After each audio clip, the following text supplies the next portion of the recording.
and roll, Chicago. Rock and roll, Chicago, my hometown.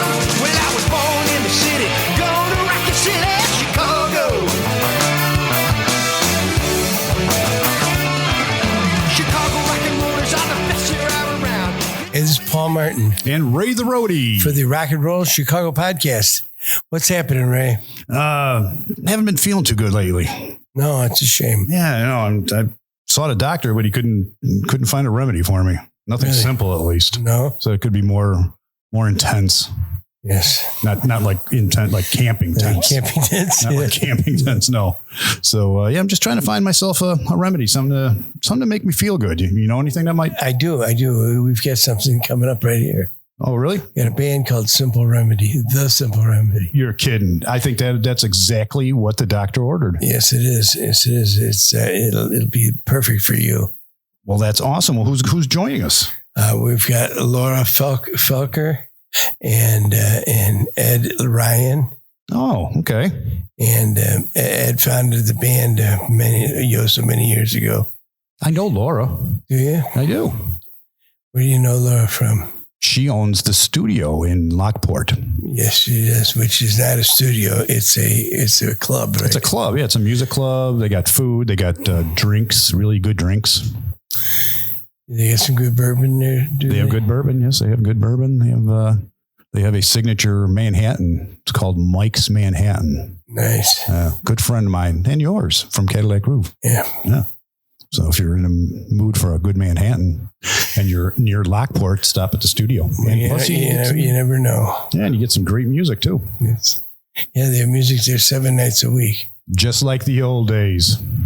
Well, let's see if the simple remedy will remedy what ails me. All right, let's go. Let's talk to him. Hello and welcome to the show. Today we're speaking with the Simple Remedy band. No, just one simple. Not duly simple. No, the Simple Remedy band. You got it right that time? You did. Go ahead. And we're speaking with Ed Ryan and Laura Felker. Close enough. Felker. Yes. Laura Felker. I was thinking of the movie. Sorry. That's all right. I get that all the time. So it's okay. You're an action hero, and I don't know. Well, if you saw Meet the Parents, you'd get confused with that. So how you guys doing today? Good. Fantastic. Made it through the torrential downpour, and here we are in the coolest podcast.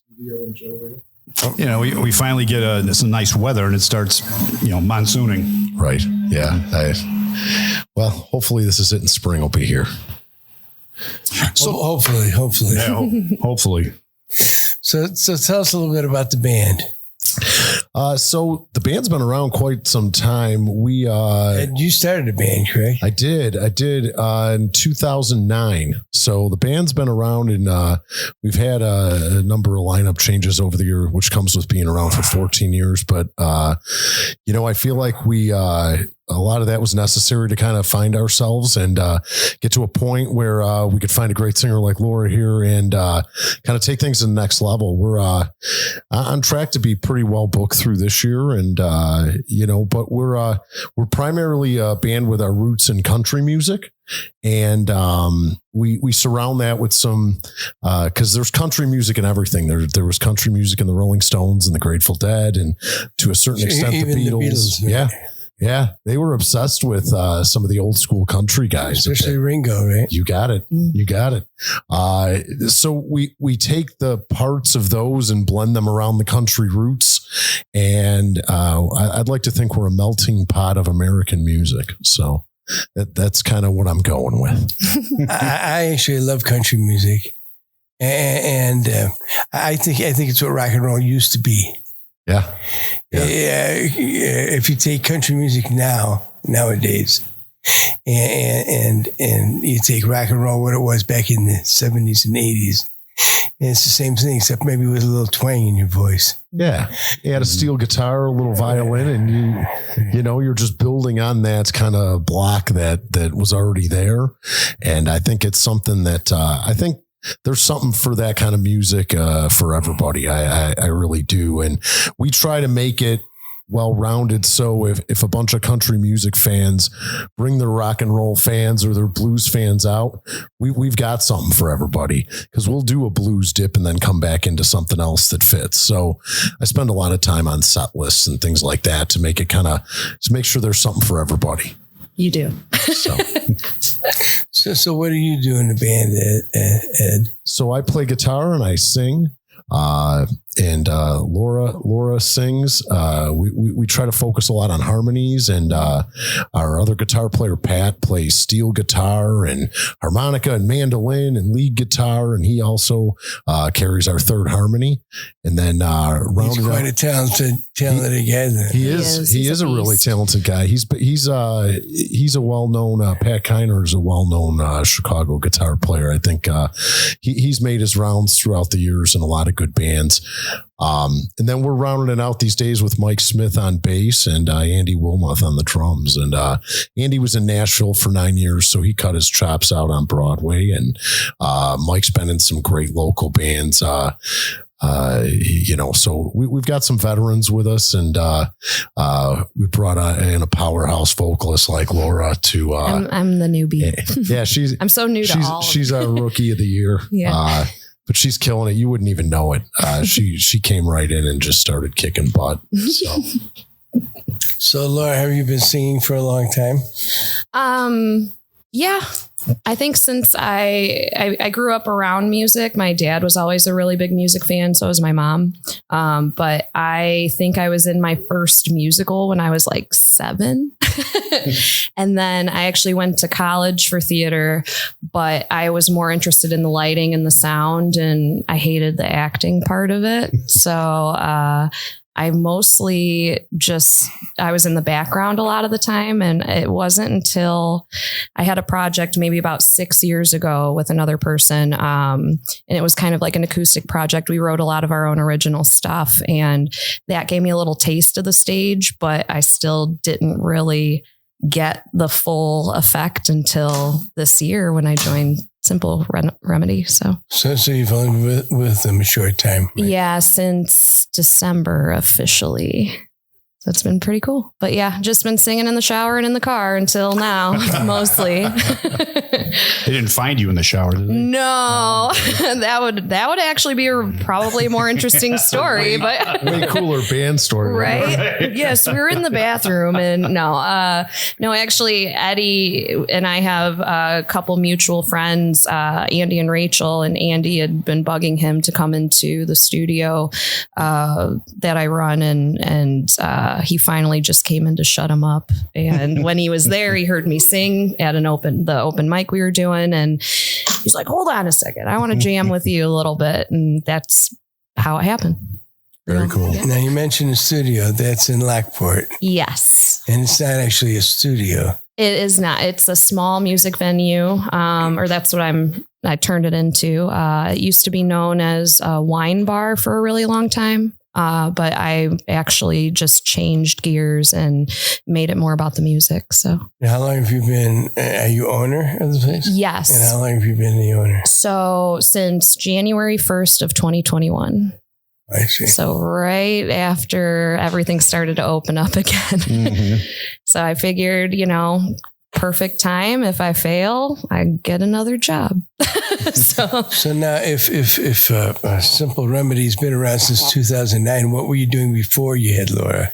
So we had our original singer, Kelly, was with us for a little over 10 years. And she got an opportunity to go out to Seattle, and it was kind of one of those things where it's too good to pass up. Did you do some grunge rock or what? I don't know. Yeah, I don't. More country. Yeah, not even a music opportunity. It just took her, life kind of took her in a different direction, and she had to give it a shot, which is totally understandable, So that kind of left me the last couple of years. We've tried some things, mainly plugging in another singer just for specific events and shows and things like that.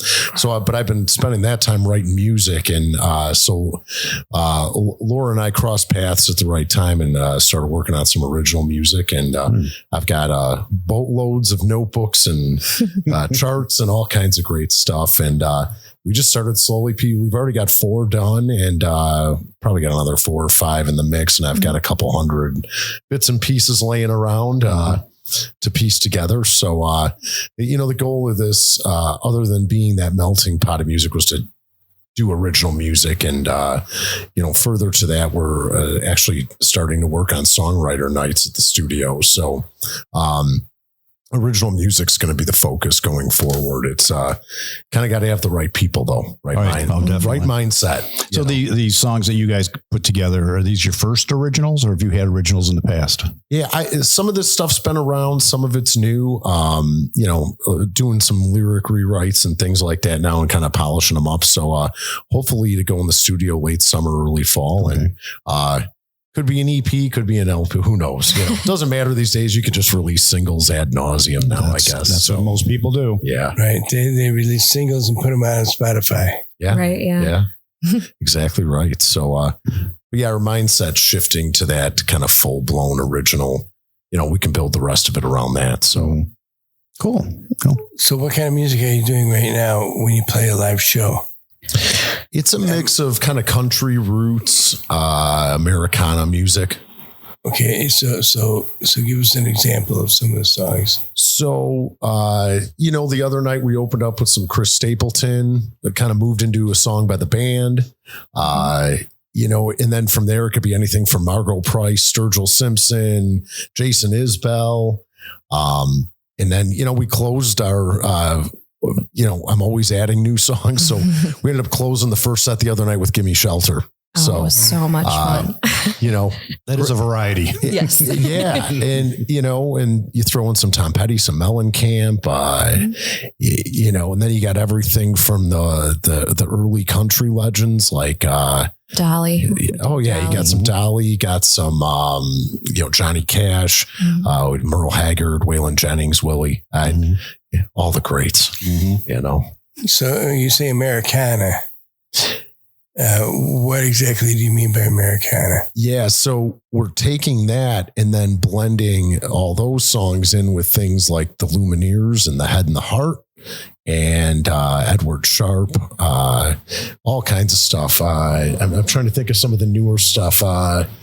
Shaky Graves. Yeah, Shaky Graves. So I'm finding connection songs to take us into a path like that with some of the Americana music, and then find a way back out in either country or classic rock, but the roots are always in country. So I just try to make sure there's an acoustic-y kind of bass there. Mm-hmm. And that way we can form, you could take it pretty much anywhere if you're, I spend a lot of time on set lists. I think it's an important part of it, making sure we transition well and that the vibe doesn't fade, throughout the night. So a lot of work goes in during the week to pull off a show, and we're always changing. So I'm always throwing new things at the guys to, that Laura and I kind of come up with during the week. So the last couple months have been kind of a bit of a chameleon of sorts. So you don't call out songs as you see them. I mean, you go by set list. Yeah. I like to do. I mean, I know I do that. Yeah. I mean, we will take a request from time to time here and there, but for the most part, I spend a lot of time on the list to make sure the songs transition well and we don't have any dead spots. It's a constant work in progress, as you can imagine. So you're not playing to the crowd then. I mean, as the crowd is say, okay, they look like they need some Johnny Cash right now, so we'll change it up. We can. We do that sometimes, yeah. If we notice there's a lull, which is kind of rare, but he'll change it up, or he'll say, hey, Pat, we're going to do this next. And, so we sometimes leave room for that. Yeah, because sometimes you see the fans, the audience sitting there, you can see them reacting a different way to a different song. And you're like, no, let's not do that anymore. Yeah. Let's do something towards that end, Right. And, that happened. Like, we play Pub City downtown a lot. You go to places like Carol's or Joe's on Weed Street, or, the Firewater spots that we hit from time to time. I feel like I know those rooms, but that just doesn't always work out. Right. Different crowd every night. It really is. And sometimes you're a little surprised and you got to take a left turn. I'm okay with doing that. It is about entertaining at the end of the day. So, we really try to put on a good show and make sure people leave happy and want to come back, most importantly. Yes. So tell us again the other guys in the band who. So we've got Pat Kiner on guitar and a dozen other instruments. We got Mike Smith on bass, and then Andy Wilmoth on the drums. Is Pat writing the music? Pat has all kinds of things going on. I think he does. He has written some music with a couple. I know in the Gin Palace Jesters, he was in a band up north that he had a hand in writing a tune or two with, and he shows up on an album from time to time, having crafted either solos or some transition pieces or bridges. I've done stuff like that too, where we help people finish songs or finish an album and come in and patch things together. So yeah, Pat's a talented guy. He can certainly add anything where he needs to. Mm-hmm. So, Ed, what is your history with music? I mean, when did you start playing music? Oh man, I remember seeing. So my mom was very much into the kind of hippie and the '60s type music. A lot of Janis Joplin, Joni Mitchell, the Beatles, Simon and Garfunkel. Now that I look back, I think that's where my harmony kind of vibe came from. Sure. My earliest memories are probably the Beatles, Simon and Garfunkel and stuff like that. And some Joni Mitchell and the Who.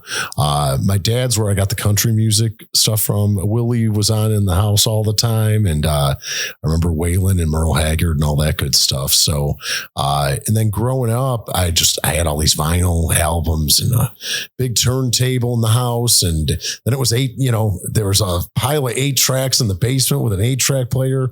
And, my parents weren't really into music per se from a performance standpoint, but there was music everywhere. And, then I got into, obviously like anybody else, cassettes and all the other forms that music's taken over the years. But I didn't come back to country for a while. I always played it. I always had a little bit of it in a set or as I went through different phases. But, when my last band, I was in a band for 10 years called Shades of Gray that played all over Chicago. And when that kind of wrapped up, I said, I'm going to go back to that, the kind of roots of where the thing was. And I kind of started out this band playing stuff by, the band and, some Dylan and some other things.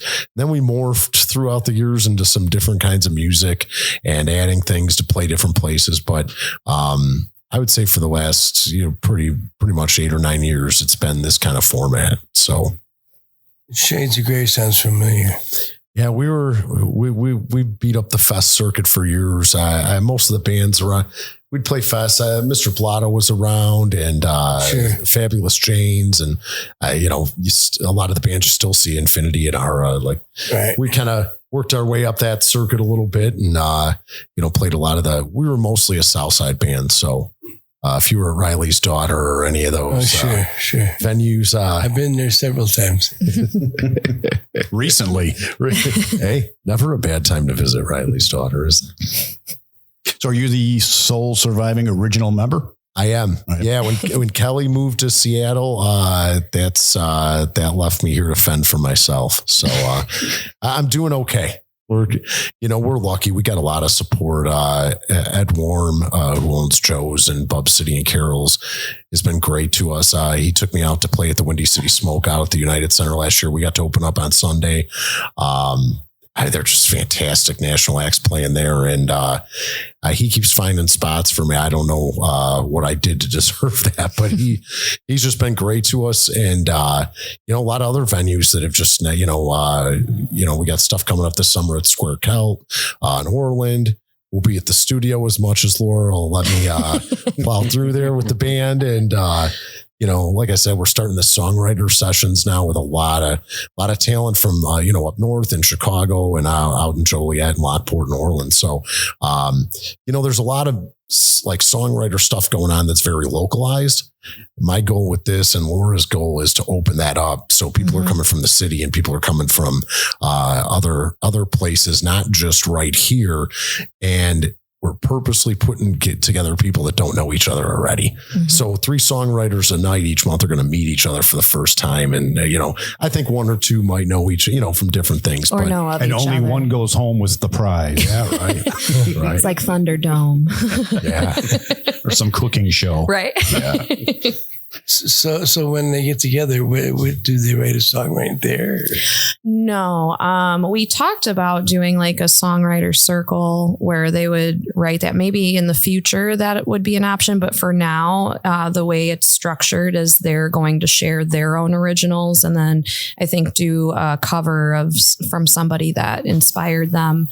But it's more just each one of them gets their own block of time and then they get to enjoy each other's music too. So it's just about supporting each other as well. Because I believe like the music community out here is so incredible and it's great to see, especially at my spot or even other local spots, people are going and traveling to see each other play when they don't have gigs. And it's just all love and all talent. It's really cool.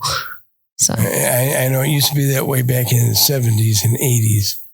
Where you would go and see a band on a Tuesday night, you go see Off Broadway or Cheap Trick on a Tuesday or Wednesday night at some club.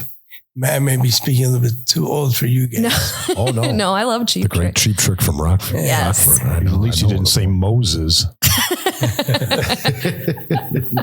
We got time. Right. Yeah, I was at this place on a Tuesday night one time and Moses walked in. Wow. What man. instrument did he play? The staff. The Raven staff. The great staff. I just think of Moses because I just saw the 10 Commandments. So Oh, Charlton Heston. Tis the season. yes. Yes. So tell me a little bit more about your songwriting. So the songs definitely have that kind of American feel to them. My goal with the songwriting is always to be able to take people on a little bit of a journey. So, it's funny. The other, I hadn't heard it in a while, but I heard Hotel California the other day, and you can literally visualize what he's saying in that song. You know what I mean? That's always my goal. I wanted people to be able to live through it and, be able to take a little bit of that and hopefully find their own experience in it. So, songs just come to me though. If I spend longer than 10 or 15 minutes on a song when it's kind of in its infancy, I move on. I don't spend 3 hours trying to beat it up and make it something that it's probably not going to be. I wrote 2 the other day in like a matter of 20 minutes. They were just there. I don't know how that happens or why that happens, but verse, chorus, a little bit of a bridge. More and more these days, if I do have some verses, I just stop with the first verse, put the chorus together and then let it sit. Then I might write 20 more verses later that are kind of in that first verse structure. Right. And then keep the best little pieces of them that for whatever reason, I could do that pretty quickly. But it's a gift. I mean, almost every song I have probably came in less than 10 minutes. So, they're just somehow there. It's a beautiful thing. I know a lot of people, I've heard a lot of people talk about how they struggle with songwriting and they spend 2 hours a day on it and all that. I spend a lot of time kind of cleaning them up if I'm going to get them ready to do something with them. But we actually had fun. I just started tracking them and she'd come in and sing over stuff and we try it. She'd come back the next week. Maybe I've changed the key if we found something that clicked and, try to get a demo done pretty quick. And these days you could do that in all kinds of formats. You can record, I'll record a quick drum track and some bass and, maybe a little piano or something else. And, we've got a pretty good frame to take in. It makes it a lot easier to show it to, some other musicians then and try to make something out of it. Mm-hmm. Have you ever thought of something while you're driving and recorded it to your phone? Oh, yeah. I do that all the time. I have like 200 and some That voice was my next- memos. I was going to mention that because you mentioned earlier that you have little bits and pieces. Oh yeah. This is just literally lyric pieces. I mean, it's never ending. And which is great. If I ever go back and use any of them, it'd be great. But new stuff comes and then I actually flesh that out. But I mean, and then I've got the mic app thing where you could just sing right into it. And I've got probably 100 of those too. And you scroll through and you see this one set of lyrics, grocery list. Yeah. Oh, wow. Yeah, I forgot. Coming to a theater near you. Yeah, it's Do you write the music first or? sometimes it's all just there. You know, I hear the melody and then the words just come pretty quickly. So it's just a matter of, you know, I know Laura's got a lot of lyrics too. It's like, I kind of do reverse. Sometimes I'll think of really cool lyrics or like an idea and I'll write it down. I remember I sent you a bunch. You're like, well, this is weird because he works the opposite way. So now we're just trying to figure out how to kind of intertwine how to them. put music to those lyrics. Yeah. Sometimes I'll get melodies or a melody with a cool harmony in my head, but I'm like, I don't know where to go with that. But then words come easy for me. So he's always sending me stuff like, hey, what do you think of this? I'm like, that's great. Let me put some harmonies to it. But he always ends up having all the lyrics done by the time I get over there. So yeah. And I think what'll happen, I mean, we're only a few months into this really. And so much has happened. We've played a bunch of shows. We're finishing some songs. But I think what'll happen as we go, rewriting lyrics will be the whole thing, getting the verse to match the actual overall theme. And because sometimes it comes out a little bit word of garbage, salad. So I think where we're going to have fun building out songs now is taking melodies and making lyrics and doing all of that. And I'm actually purposely stopping. If I've got a good chorus, I just stop now and leave us something to work on, because even a line or two here or there could change the whole song. So I'm actually trying to stop myself from going too far in so we can come up with some new stuff that's a little bit different than I would write on my own. Yeah, I'm aware of writing something. You get in a zone. Yeah. I've gotten in a zone and I've had a pad and paper, written down words and played something. And all of a sudden, 30 minutes later, wow, I've got a whole song. Yeah. And I don't even know where it came from. Isn't that great? It is great. It is great. I'll never understand it or why it happens, but they're almost fully formed and you just have to get it out to make sure you don't lose it. Right. I have gotten up, you hear that. I've gotten up at 3 a.m. and just for 3 minutes record something into the phone real quick so I don't, so it doesn't leave. I've had plenty walk away. In the darkness of the night. Oh, yeah. Off they go to somebody else's head. Yeah. Actually, you could cut this out, but one of Paul's songs on the last Seminar Rush album is In the Darkness of Night. Oh, why would we cut that out? Yeah. Everyone knows. Yeah, no, that's fantastic. And that's a song that I wrote with just a pad and paper in front of me and my guitar. Yeah. I was sitting at my dining room table and it was like all of a sudden 20 or 30 minutes later, so then I come out of this fog and I forgot the song. That might be the best way I've ever heard that described. Yeah. Like you're gone for a little while. Yes. Yeah. Yes. And then you're back and you're off to do something else, really. I mean, but they're a classic rock band, and he calls me up. He's like all excited. He says, Ray, he goes, I wrote this song. I want you to listen to it. And he sent it to me and I'm listening and I'm like wanting to hang myself because it sounded dark. It was a very dark song. Yeah. It was like nothing I ever expected. I was thinking something hopping, moving. I'm like, I want to hang myself, man. It's like, yeah. And it's funny. That's actually a good point because, I found myself for a little while trying to write in a specific kind of siloed way. So I sounded a certain way. Mm-hmm. The songs weren't that good.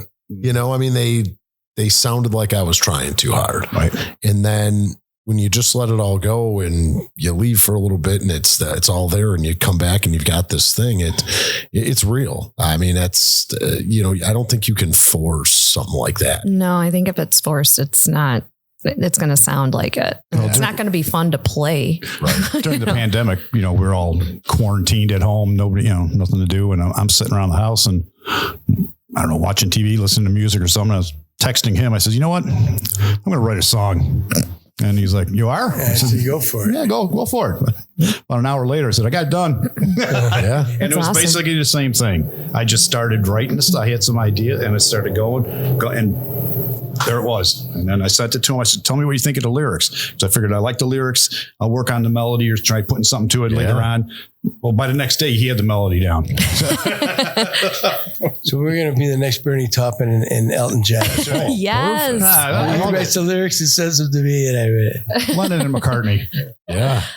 Yeah. No, that's, and I think you have to, when it comes like that, you have to sit down and just do it. It doesn't matter what else you're doing. I think if you're smart, you'll just stop, get it done and then go back to your, and then I figured that worked out really well. And look how quick it happened. Now I got to do something. I got to do another one. And then it's like, I got nothing. Now it's like I'm forcing myself. And I don't even try anymore. If it's not there and there's not something to go on, I feel like I'll end up wasting an hour because it's, you got to have a theme or a place to start or something has to be in your head already to actually make it. Well, that was what I was going to ask you. Do you come up with a thing like, I'm going to write about this, I'm going to write about that?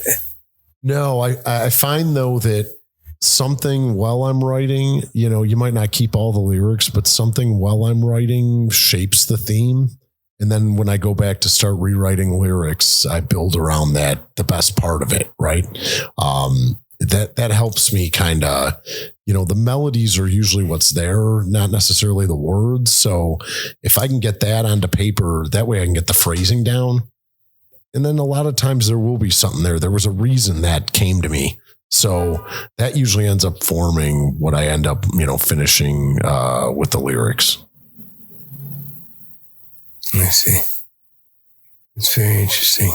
Very interesting.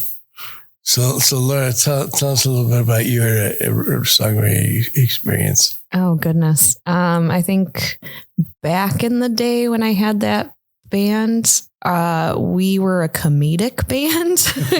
So we wrote songs. We would just be hanging out in a garage, drinking PBRs, jamming. And I think the first song we wrote together, it was like an idea that he had, and he sent me a bunch of lyrics and a melody, and then I kind of built onto it. And it was about an internet dating site because we were both like single at the time and going through that.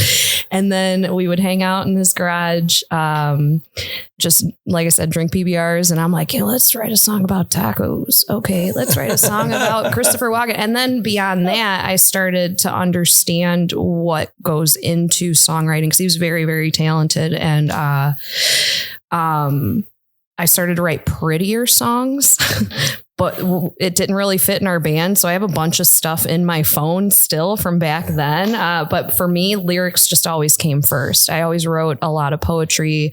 I always was obsessed with like dissecting lyrics and stuff when I got into music when I was younger. So for me, that kind of comes and flows out first. So, and then I go back. When you dissect lyrics, I really love, my dad was really into Zeppelin and the Beatles, and my mom was really into Styx and Queen, and just how beautiful the lyrics were that they put together on top of the already amazing music. It was just, I kind of always was obsessed with the lyrical writing. How many songs have you listened to though that are very popular songs that you go, what the hell are they talking about? What a lot. It's a lot of newer songs for me. Yeah. I get the energy sometimes behind it, but when I go back and look at the lyrics, I'm like, how did they get away with some of this? But it's an art form for everyone, I guess. I mean, when you look at some of the Aerosmith stuff or or even 6. Yeah. I mean, Love in an Elevator, you know what that's Oh, about. yeah. You know what that's It's about. actually the first thing I thought Yeah, of. right? But if you look at even Elton John, Yeah. and you go, oh, what the hell? What's he talking about? Right. You know, but that's another thing that's cool about it too, is how it's open to interpretation for everybody. I like sometimes when they leave it open like that. So everyone gets moved in a different way. So do you like when someone comes in and says, this song is about this? I think it Or would I think you it rather depends. Leave it open to interpretation. I think it depends on my mood that day. Because I'm a big fan of so much music. I mean, I know I have a lot of blues bands that come through my spot, and like Downtown Charlie Brown, when he talks about, this song Crossroads wasn't actually about him selling his soul to the devil. It was about the sundown laws. And people are like, wait, what? And that's just something like when you learn what it actually was about and then what you thought it was about, and you kind of try to piece together both. It's just fascinating to me. So I guess it really depends on the mood. It's kind of cool to learn what it was really about, but then sometimes I don't want to know either. Don't like to be told what it's going to be. Yeah. Yeah. The song is about a grasshopper. You're going to like it. You know what? We should write a song about a grasshopper. I'll get to work. Oh, little green one. Did you bring a guitar? What's that? Did you bring a guitar? Maybe we did. I have one in the car. I did not bring it in. He asked if he should bring it. I'm like, maybe in the car just in case. We've got one nearby. We could pause this. Oh, technology. As part of the podcast brought to you by Sweaty Balls. Oh my God. Sweaty balls. An SNL classic. That's right. You want to pause it? Are you far? No. Okay, because I don't want you to get soaked. Well, you mind playing? No, not at all. Okay. We could play an original if you want. Sure. fine. That'd be awesome. That'd be great. All right, so we got a little performance here. What's the name of this tune? So this is a song called Wasting My Time. And we're going to feature Laura on vocals Sorry, here. we wouldn't have had you if we were wasting your time. Oh, no. Certainly not about this beautiful setup here. All right.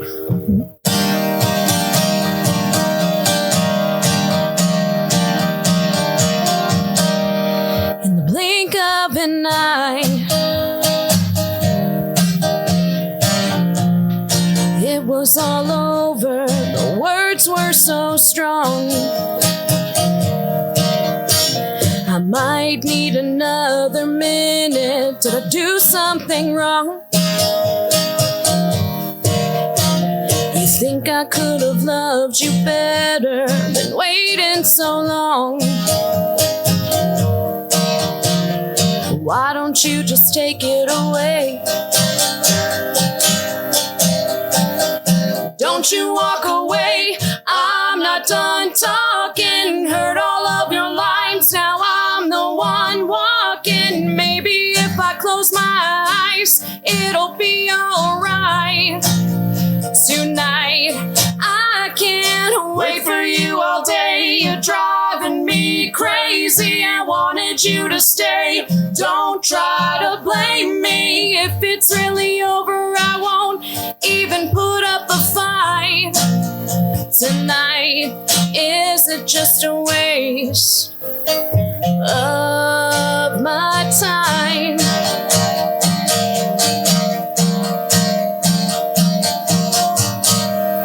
In the back of my mind, we were forever, the tears I have cried. I really couldn't keep it together. I stayed up all night. Maybe I'll write you a letter. I heard all your lies. Don't try to make me feel better. Don't you walk away. I'm not done talking. Heard all of your lines. Now I'm the one walking. Maybe if I close my eyes, it'll be alright. Tonight, I can't wait for you all day. You're driving crazy. I wanted you to stay. Don't try to blame me. If it's really over, I won't even put up a fight. Tonight, is it just a waste of my time?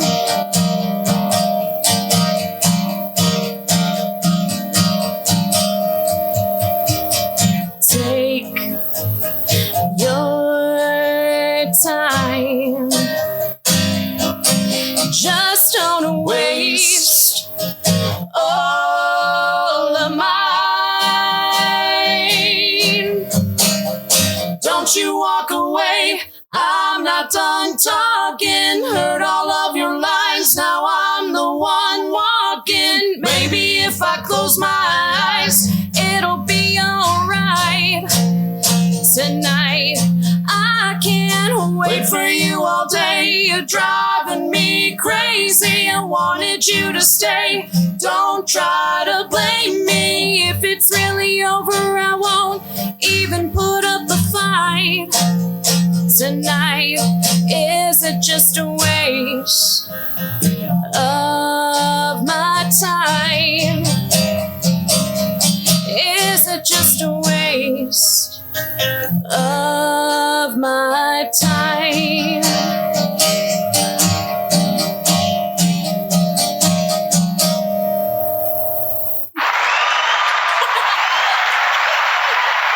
Ladies and gentlemen, there you have it. A Rock and Roll Chicago podcast exclusive first.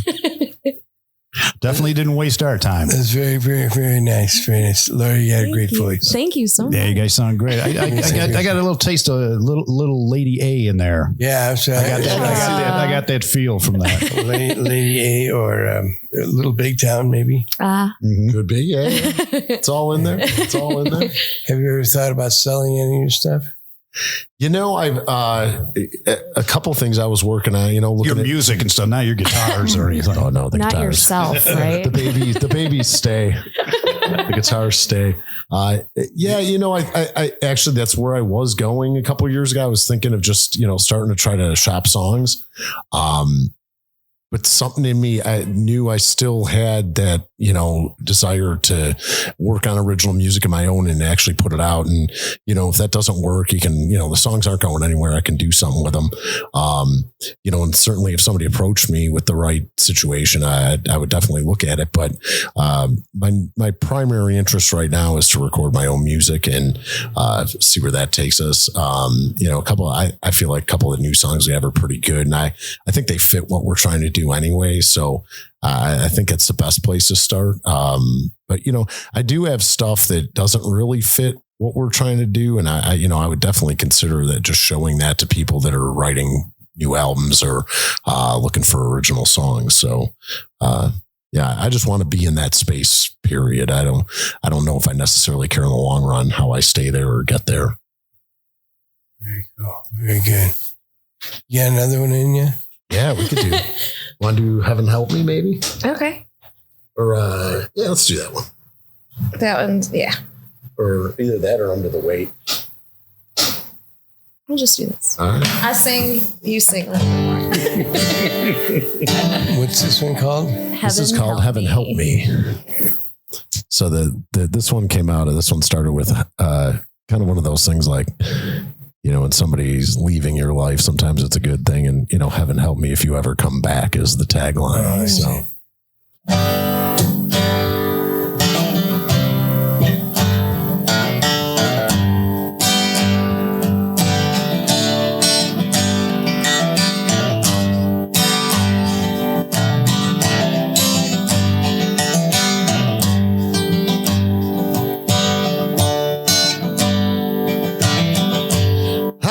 Drifting after a bottle of wine, and I caught you one last time. I was hoping we would work out fine. Maybe I'll see you at the end of the line. Now I'm rolling like a train on a track. Heaven help me if you ever come back. Heaven help me if you ever come back.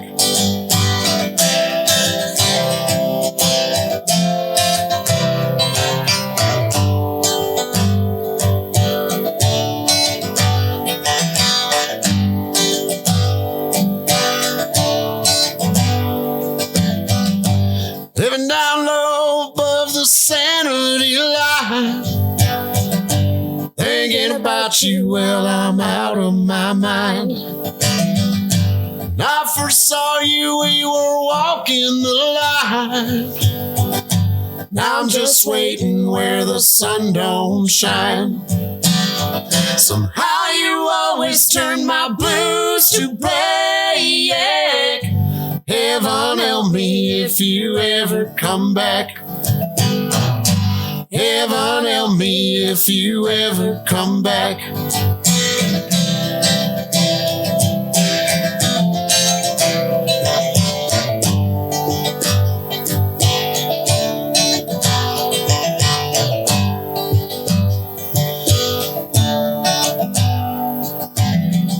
No turning back, I wasted all of my time. Living ain't easy, but I'm doing just fine. When you leave, it's still the perfect crime. Got your message, but I ain't got a dime. Always feel like I'm under attack. Heaven help me if you ever come back. Heaven help me if you ever come back. Heaven help me if you ever come back. Heaven help me if you ever come back. Another Rock and Roll Chicago podcast exclusive. If you don't subscribe, you don't know what you're missing. Very nice. Very nice. Yeah, that was great. That was great, guys. Going for you guys. That's quite a compliment. Thank Appreciate you so that. much. Very cool. Very cool. So you say you got quite a few bookings this year. What you got coming up soon? Say in like 2 weeks. Yeah. So Friday, actually, we're at the studio. We haven't played there much yet. So we're starting to try to find some good spots to do that. And then May 6th, we got a big show, Pub City downtown on Clark Street. So then we're ready to tear into the rest of the spring and the summer. Yeah, I think we're at Girl in the Park Yeah, we got in May, a couple local things coming up. and then Uptown in Plainfield in the end of May. And so those are going to be new for us. Got some festivals coming up. Yeah, we're actually going to be at Homegrown Music Fest this summer. All original acts and That's all in original Lyle, music. I think. Yeah, it's going to be in Lyle.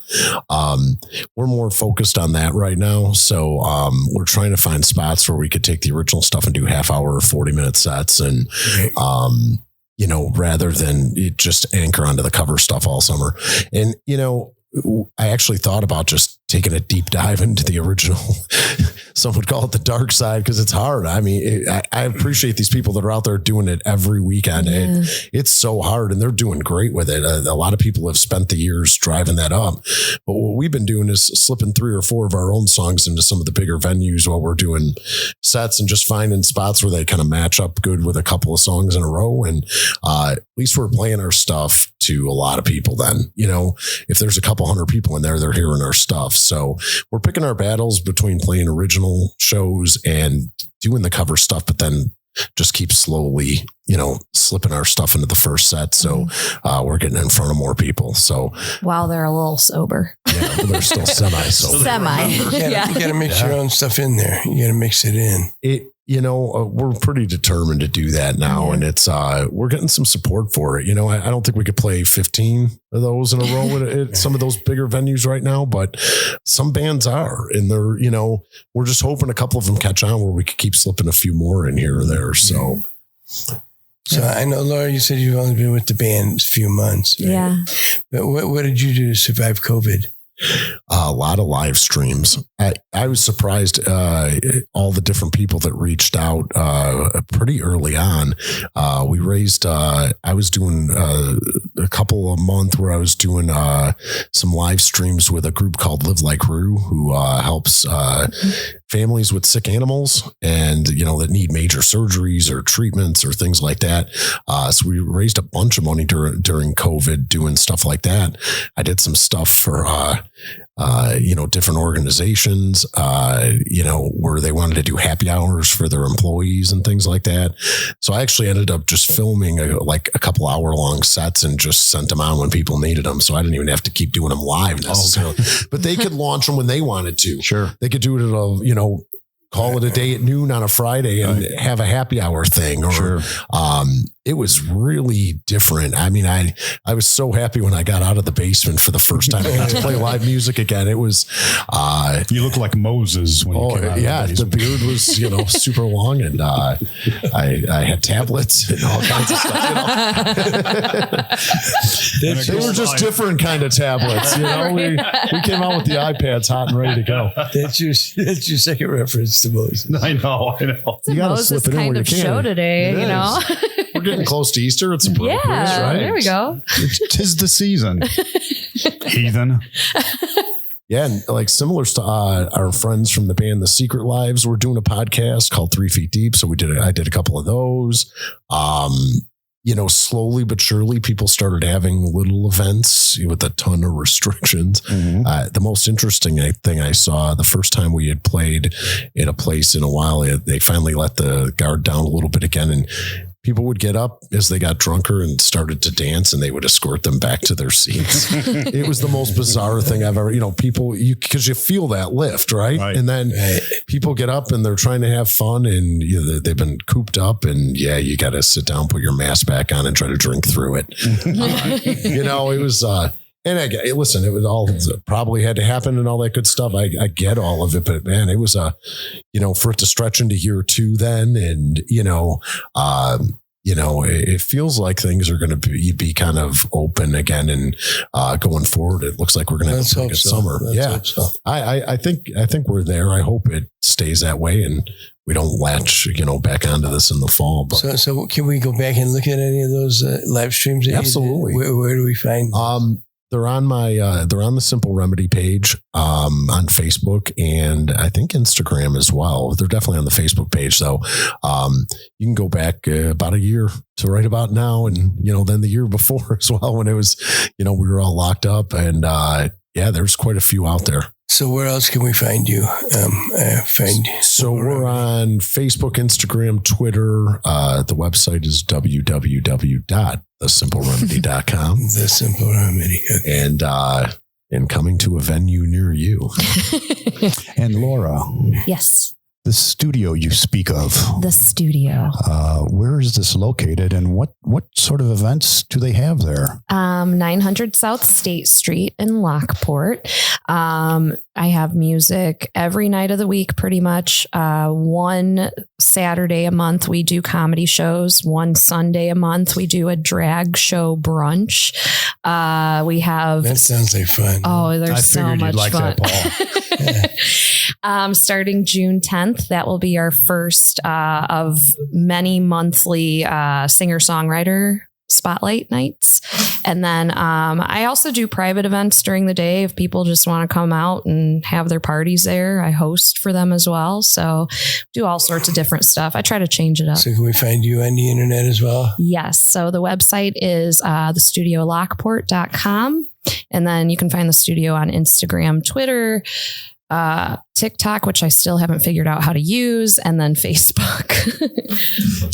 Welcome to the club. I don't understand it. I'm trying real hard, though. The only place you can find Mike's Manhattan. Oh, yes. And it is to die for.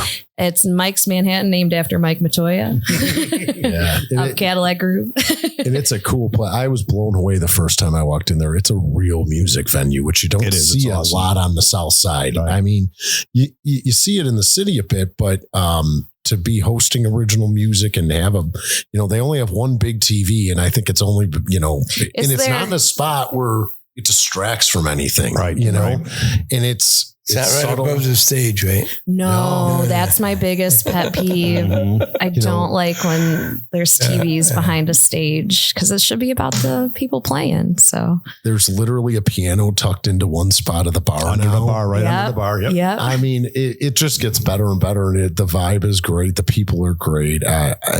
More and more, I'm seeing all these posts about how much people appreciate the place. So you've done amazing things there, Laura. Thanks. I highly recommend it. I love that everyone lately has been donating their music or booze artwork for me to hang in there. So everyone's Jesse Perez gifted me. He drew it, a Frank Zappa, when he was 18 or 19 years old, and he framed it. And he goes, "Can I hang this there?" You know, he's like, "I think it would fit in here," and it does. And everybody's just been kind of putting their own flair. So I feel like everyone's playing in, my basement or something. And I'm just grabbing a beer from my fridge. It's the people's music venue. Yeah, it really it's is amazing. So I've never, really in Chicago, I've been to places in Austin and Nashville and Memphis that feel like that. I don't know that I've been to Carol's is a bit like that, and Joe's, but they're few and far between, that really are dedicated to it, and they're not a sports bar trying to be a music venue or, another kind of bar trying to be a music venue or an Irish pub trying to be something, right. And they're all great. I love all the venues, but this is just, it's meant for music and the people know it, and it's the word's starting to spread. And it's pretty cool. And it's housed in an old bank building that I swear Moses walked through. Clearly. Yeah, I think he had an account there too. Number one. Yes, number one. I say we end this and go there for a drink. What do you say? That's what I say. Yeah, Sounds good to they're me. open. Actually, Jesse Perez is playing tonight. So there we go. Yeah.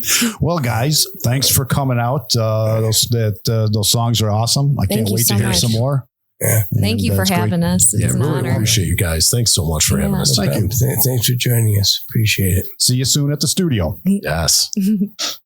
I'm feeling better already. Is that right? It's a miracle. It's a miracle, I tell you. Yeah. So that was Laura Felker and Ed Ryan, and they're pretty talented. I like their stuff. They're very good. Those two songs they did for us were fantastic. Like I mentioned, I heard a little bit of Lady A in that first one.